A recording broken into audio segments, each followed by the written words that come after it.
Just because your business looks good on paper does not mean that you have a valuable business. Welcome back to Cash Flow Confidence. I'm Shelby Ashley, and I help business owners feel more confident about their cash flow. Today, I want to talk about three things that are killing the value of your business because I feel like a lot of business owners, especially those that are thinking about one day selling the business, think, oh, well, my numbers look great. I've got all this revenue and cash flow and profitability. So I'm going to get, the top dollar from my business. And I'm here to say that may not be the case. And so we're going to dive into yes, you can have a business that looks great on paper and is making great money, but is actually not that valuable. And so the first thing that might kill the value of your business is one that I see probably more often than any other.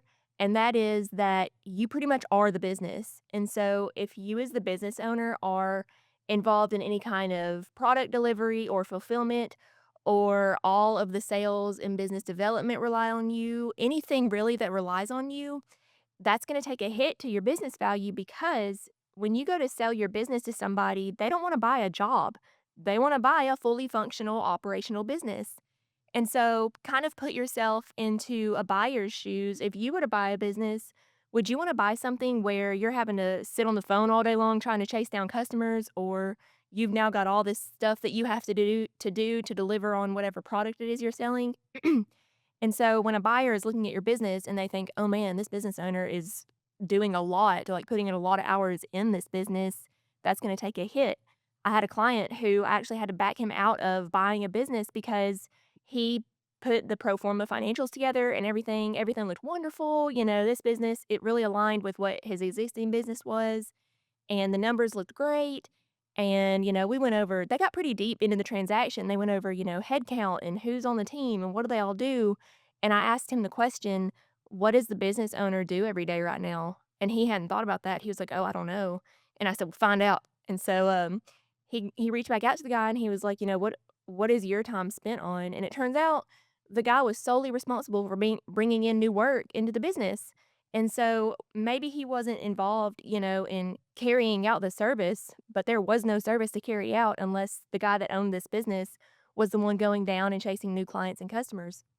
So I ended up telling my client, like, unless you want a whole other job on top of what you're already trying to do, like, back out. We don't need to do this, or you better be ready to put in, some kind of general manager or, business development person ASAP. So if you as the business owner are very reliant in the business, that's a hit. And a way to kind of test this out is if you disappeared from your business for a week or even for like 30 days, what would happen? Would your business still continue? Would things, completely fall apart? So ask yourself that question if selling the business is kind of on your horizon and start there. Like, okay, what would happen if I left? What do I need to replace that I'm doing right now? So if a buyer looks at your business and they see, oh, this person got like 3 million in revenue, they're keeping most of it, like they're doing great.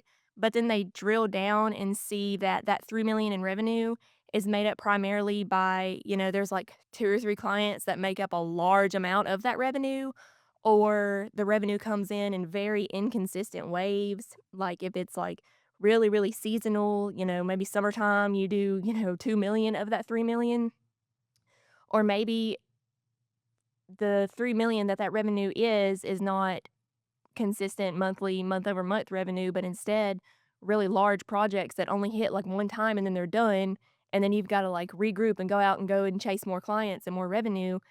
If your revenue is inconsistent, that's gonna take a hit because going back to my previous point, somebody that buys your business might see, "Oh, they did 3 million in revenue," but then they uncover it and see, "Oh, but I'm gonna have to replace it every single month because it's one-offs that go away," or, "I'm gonna have to be really strategic about my cash flow because this revenue is not consistent whatsoever," or, "I've got 2 or 3 clients that make up for 30, 40% of this revenue, so I gotta make sure that they stay clients because if they leave, the whole business is gonna shut down."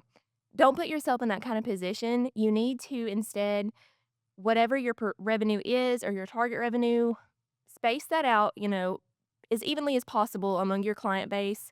Don't rely too heavily on 2 or 3 clients to carry your business forward.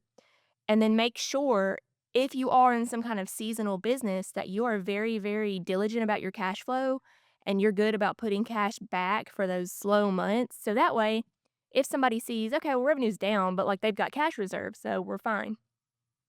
But if that's not the case, that's going to hurt the value of your business because, like I said, nobody wants to buy a business and then go and have to like chase more business now that they've already got it.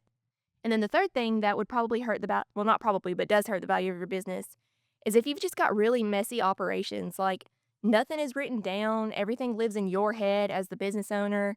Nobody is really clear on who does what. You've got people in the wrong seats. Operationally, it just looks bad. It doesn't matter how great it looks on paper. Nobody wants to step into that, especially if there's like a bunch of drama among your team or anything.